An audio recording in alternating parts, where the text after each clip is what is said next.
Wow wow momo. आग दुर्घटनेवर हा आहे एक संक्षिप्त आढावा. 26 जानेवारीच्या रात्री पूर्व कोलकात्यात एक खूप मोठी भीषण दुर्घटना घडली. झालं असं की एका वेअरहाऊसला लागलेली आग प्रसिद्ध फास्ट फूड चेन वाव मोमोच्या गोदामापर्यंत पोहोचली. आणि सगळ्यात वाईट म्हणजे आत झोपलेल्या अनेक कामगारांसाठी ती जीवघेणी ठरली. चला तर हे नेमकं कसं घडलं ते 3 मुद्द्यांमध्ये पटकन समजून घेऊया. तर सर्वात आधी आगीची भीषणता. बघा, ही आग पुष्पांजली नावाच्या एका डेकोरेटर कंपनीच्या गोदामात सुरू झाली.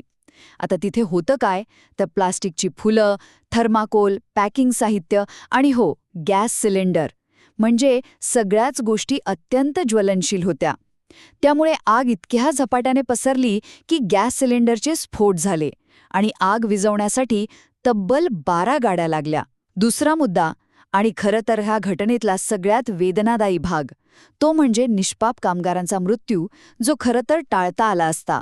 तुम्हीच विचार करा, वाव मोमोच्या त्याच वेअरहाऊसमध्ये रात्री जवळपास 37 कामगार झोपले होते.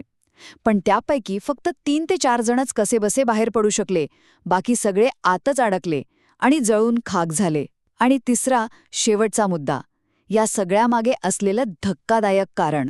काही रिपोर्ट्स असं सांगतात की त्या वेअरहाऊसचा दरवाजा बाहेरून बंद होता. आता प्रश्न हा आहे की कामगार आत झोपलेले असताना दरवाजा बाहेरून बंद ठेवण्याची गरजच काय होती?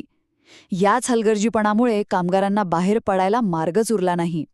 आता ती कंपनी मृतांच्या कुटुंबियांना नुकसान भरपाई जाहीर करून आपली जबाबदारी झटकण्याचा प्रयत्न करत आहे. ही केवळ एक आग नव्हती, तर सुरक्षा नियमांकडे केलेल्या अक्षम्य दुर्लक्षामुळे घडलेली एक मोठी मानवी शोकांतिका होती.